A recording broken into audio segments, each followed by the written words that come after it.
Hello नमस्कार, मी स्नेहा आणि मी अजमेर UAEमध्ये राहते. आणि आज वीकेंड होता, तर मी इव्हिनिंगच्या टायमिंगमध्ये तुळशीजवळ रोज दिवा लावत असते. आजही लावला. खरंच खूप छान वाटतं जेव्हा मी तुळशीजवळ दिवा लावते, तेव्हा मला खूप असं प्रसन्न वाटतं. आपल्या देशामध्ये असल्याची फिलिंग येते. त्यानंतर आता जे UAEमध्ये चालू आहे ते सर्व तर सगळ्यांना माहितीच आहे. बट इकडे असं इतकंही काही टेन्शन घेण्यासारखं नाही आहे.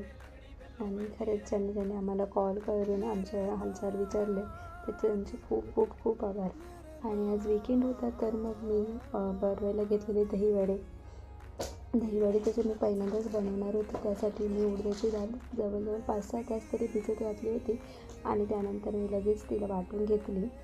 आणि वाटल्यानंतर त्याच्यामध्ये थोडंसं मिरची आणि मीठ टाकून तिला फेटून चांगले त्याचे वडे तळून घेतले. आणि ते तळलेले वडे मी मिठाच्या पाण्यामध्ये जवळजवळ 10 मिनटं भिजत ठेवलेले. आणि त्यानंतर त्यातलं पूर्ण पाणी काढून असं मी दहीसुद्धा मी फेटून घेतलेली. दहीमध्ये थोडी साखर टाकलेली. आणि त्यानंतर मी पूर्ण दह्यामध्ये त्या वड्यांना ठेवले. वड्यांना भिजत म्हणजे 10 मिनटं तरी मी त्या वड्यांना दह्यामध्ये ठेवले असेल. त्याच्यानंतर त्यावर मी चिंचेची चटणी होती. चिंचेची चटणी मी परत कधी जर बनवली तर मी नक्कीच तुमच्यासोबत शेअर करेल. आणि यासोबत तिखट चटणीसुद्धा बनवतात. बट माझ्याकडे वेळ कमी असल्यामुळे मी फक्त चिंचेची चटणी बनवली.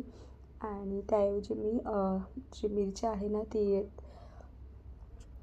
डाळीमध्येच वाटण्यासाठी घेतलेली. आणि त्यानंतर थोडेसे त्याच्यावर शेव टाकून मिस्टरांना दिले. तर मिस्टरांना तर हे दहीवडे खूपच आवडले. ॲक्च्युली मी तर मार्केटमध्ये दहीवडे कधी खाल्ले पण नाही आहेत. बट चांगली टेस्ट झालेली. आणि त्यानंतर मी एक साईडलाच भेंडी फ्रायची तर सुद्धा तयारी करून घेतलेली. आणि एक साईडला चपाती. तर एक साईडला चपाती आणि भेंडी फ्राय अशा माझ्या दोन्ही गोष्टी बनवून झाल्या होत्या. सिम्पल असं जेवण होतं.